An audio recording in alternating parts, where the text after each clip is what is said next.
Hi everyone, today we are doing Impact Show with Michelle Kurian. Michelle, can you introduce yourself a little? Yep, I am the executive director and a co-founder of an organization called the Harvest Fund. We are a nonprofit social enterprise operating between the US and Zambia.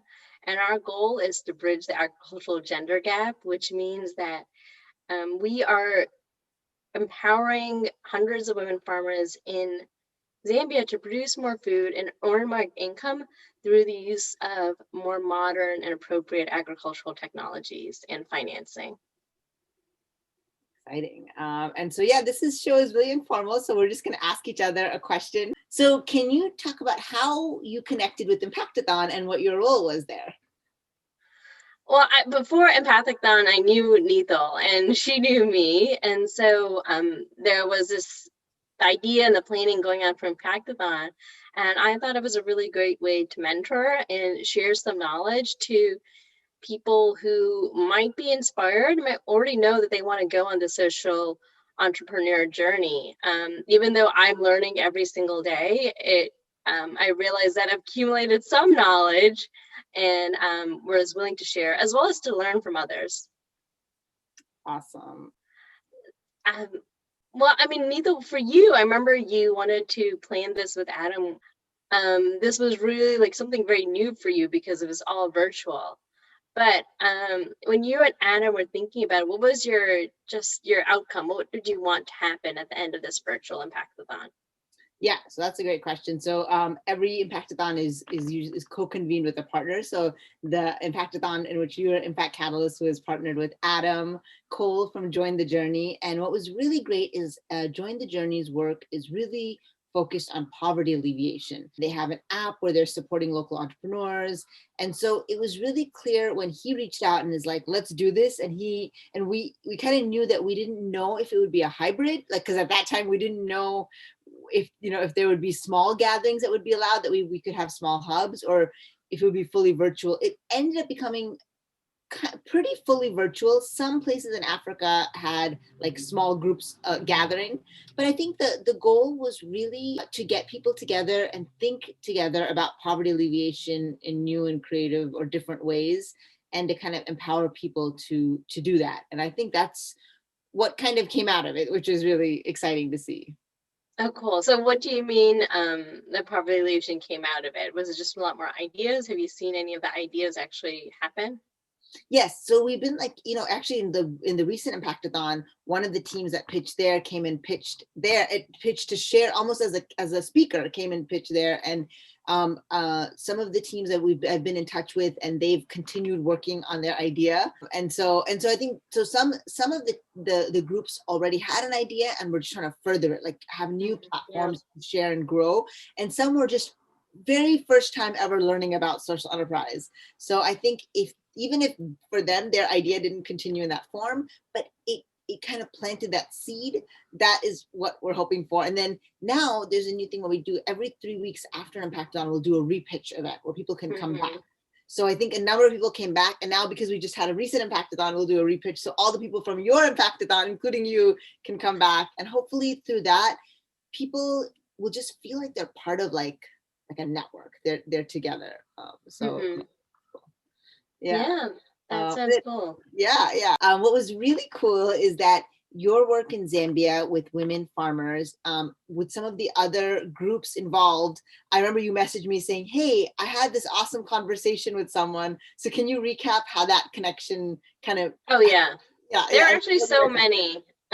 So one other group that we met and we still continue to closely dialogue with is the African Education Program, and their focus is different. They focus on education more and with youth, boys and girls.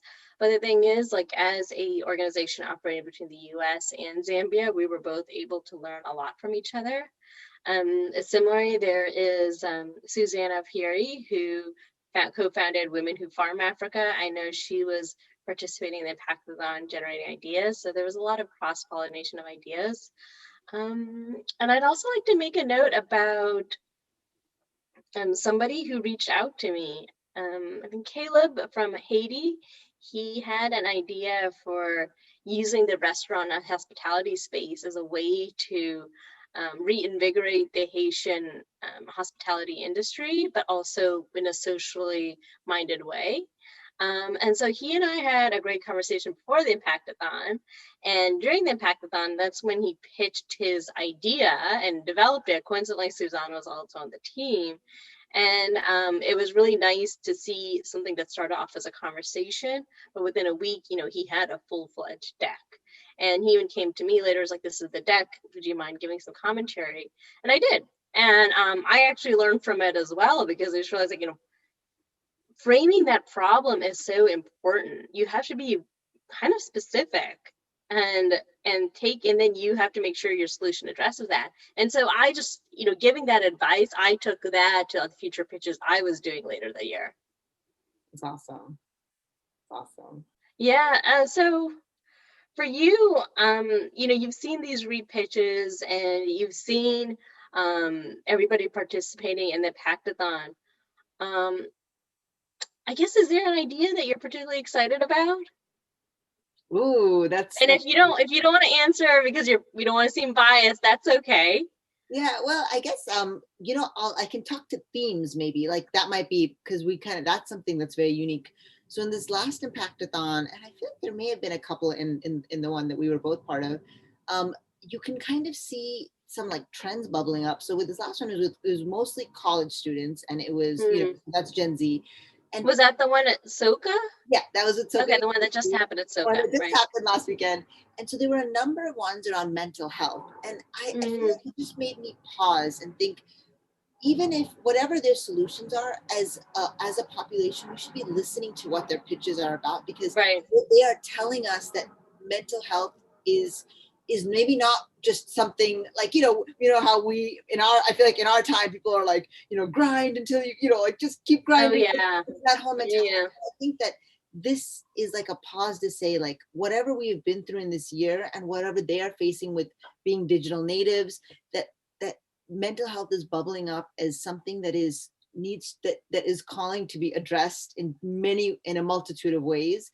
And so I feel like in some ways it makes me think, I feel like I left that Impactathon thinking, how can I support those ideas? Like, are there, whether it's like supporting them through mentors in the public health and mental health space, or pathways that they can either fund or continue that work, but it's obviously struck a chord with in multiple levels. So so I think maybe, I don't know if that kind of answers, but like that's a kind of trend that I see, that I'm noticing. So yeah, no, I agree, and I don't think it was anything that was really spoken about like in like high school or college for me, and especially like as Indian Americans, it's not something that's talked about. It's something you just hide away, and if you've got like depression issues, don't tell anybody because it's embarrassing and it's shameful. Being on my own journey, it's like I can give a lot of recommendations and, always serve as a mentor, because there's, I think that at the end of it, we're all looking for some kind of inner peace where those thoughts in our head aren't just like talking and going about and framing the world in our own negative way. Absolutely. Totally. I'll ask you a final question. And I know you're kind of ready for this because we've been chatting about this a little bit too. If you had a word for 2020 and a word for 2021, what would they be? And then also, if you can just add like how people can kind of follow you as well, so people that want to learn more about you and your work. My word for 2020 was definitely growth. It was not even so much so professionally related, it was personally related, and I think it does tie into a lot of mental health and personal development. We can look at the pandemic as something negative, or we can look at it as something where we have some quiet time and do some reflection. So that's how I came to my 2020 word for growth. My 2021 word depends when you ask me 2021. So the first 2021 word I had was thriving, and the next one I had was hopeful after some recent political events here in the US. So I guess I'll summarize to say 2020 growth and 2021 hopeful. And if you want to follow me, I am on Twitter at Michelle Kurian, and then I'm also at LinkedIn. So it is Michelle with 2 L's, and the last word is Kurian, Kurian. And the Harvest Fund, at the Harvest Fund, is on Facebook and Instagram and LinkedIn. So you can follow us on any of those 3 platforms. Awesome. Well, thank you for being like such an incredible proponent of social impact and being involved in Impactathon. And I'm excited to do more together and stay in touch more ahead. Definitely, definitely.